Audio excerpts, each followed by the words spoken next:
So today I'll be reciting 4th chapter Bhagavad Gita. Om Shri Paramatmane Namaha. Atha Chaturthodhyayah Jnana Karma Sannyasa Yogaha. Shri Bhagavanuvacha Imau Vivasvate Yogam Proktavanahamavyayam Vivasvan Manave Praha Manurikshvakave Bravit Evam Parampara Praptam Imam Rajarshayo Viduhu Sakale Nehamahata Yogo Nashtaf Parantapa Sa Evayam Maya Tedya Yoga Proktaf Puratanaha Bhaktosi Me Sakha Cheti Rahasyam Hyetaduttamam Arjuna Uvacha Aparam Bhavato Janma Paranjanma Vivasvataha Kathametadvijaniyam Tvamadau Proktavaniti Shri Bhagavan Uvacha Bahuni Me Vyatitani Janmani Tavacharjuna Tanyaham Veda Sarvani Natvam Vedha Parantapa Ajopi San Avyayatma Bhutanamishvaropi San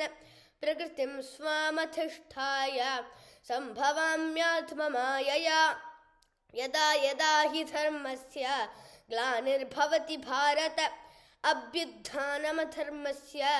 Tadatmanam srijamyaham Paritranaya sadhunam Vinashaya cha dushkritam Dharma samsthapanarthaya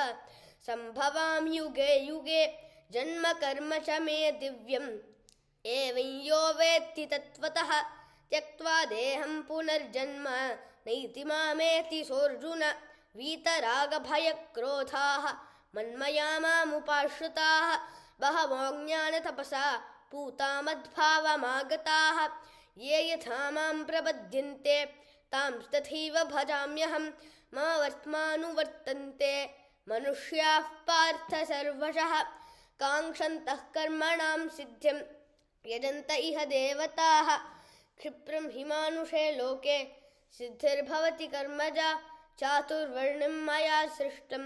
Gunakarma vibhagashah Tasya kartaram apimam Vidya kartaram avyayam Namang karmani limpanti Name karma phale spruha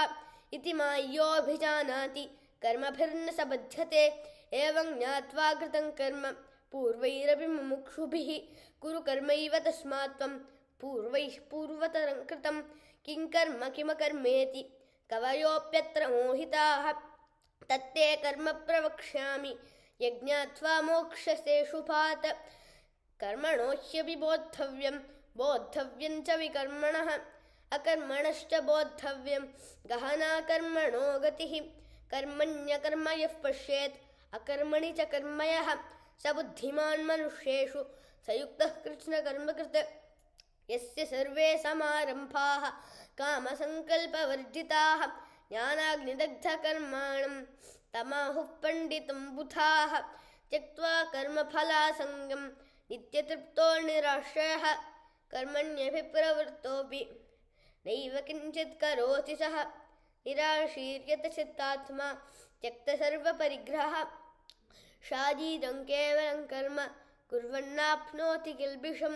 Yadrchalabhasantushtaha Dvandvatito vimacharaha Samasiddhavasiddhaucha Kritvapi na nibadhyate Gadasangasya muktasya Jnanavasthita chetasaha Yajñayacharatah karma Samagram praviliyate Brahmarpanam brahmavihi Brahmagnau brahmanahutam Brahmaivatena kantavyam Brahmakarma samadhina Devameva pare yajñam Yoginah paryupasate Brahmagnava pare yajñam Yajñanaiva padhvati Shrotraadinindriyanyanye Sanyamagnishiduhvati Shabdadin vishayananye Indriyagnishiduhvati Sarvani indriyakarmani Pranakarmani chapare Atma sanyama yogagnau Duhvati jnana deepite Dravya yajñastapo yajñaha योगयज्ञास्तथा परे स्वाध्यायज्ञानयज्ञाश्च यतयः संशितव्रताः अपाने जुह्वति प्राणं प्राणे पानं तथा परे प्राणापानगतिरुद्ध्वा प्राणायामपरायणाः अपरे नियताहाराः प्राणान् प्राणेषु जुह्वति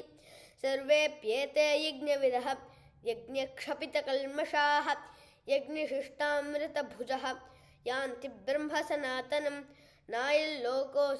नायल्लोकोऽस्य यज्ञस्य कुतोऽन्यः कुरु सत्तम एवं बहुविधा यज्ञाः वितता ब्रह्मणो मुखे कर्मजान् विद्धितान् सर्वान् एवं ज्ञात्वा विमोक्षसे श्रेयान् द्रव्यमयाद्यज्ञात् ज्ञानयज्ञः परन्तप सर्वं कर्माखिलं पार्थ ज्ञाने परिसमाप्यते तद्विद्धि प्रणिपातेन परिप्रश्नेन सेवया उपदेक्ष्यन्ति ते ज्ञानं ज्ञानिनस्तत्त्वदर्शिनः यज्ञात्वा न पुनर्मोहम् एवं यास्यसि पाण्डव येन भूतान्यशेषेण द्रक्ष्यस्यात्मन्यथो मयि अपि चेदसि पापेभ्यः सर्वेभ्यः पापकृत्तमः सर्वज्ञानप्लवेनैव वृषिणं सन्तरिष्यसि यथैधांसि समिद्धोऽग्निः भस्मसात् कुरुतेऽर्जुन ज्ञानाग्निः सर्वकर्माणि भस्मसात् कुरुते तथा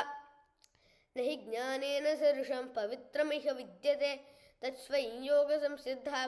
कालेनात्मनि विन्दति श्रद्धा वाल्लभते ज्ञानं तत्परः संयतेन्द्रियः ज्ञानं लब्ध्वा परां शान्तिम् अचिरेणाधिगच्छति अग्निष्टाश्रद्दधानश्च संशयात्मा विनश्यति नायल्लोकोऽस्ति न परः न सुखं संशयात्मनः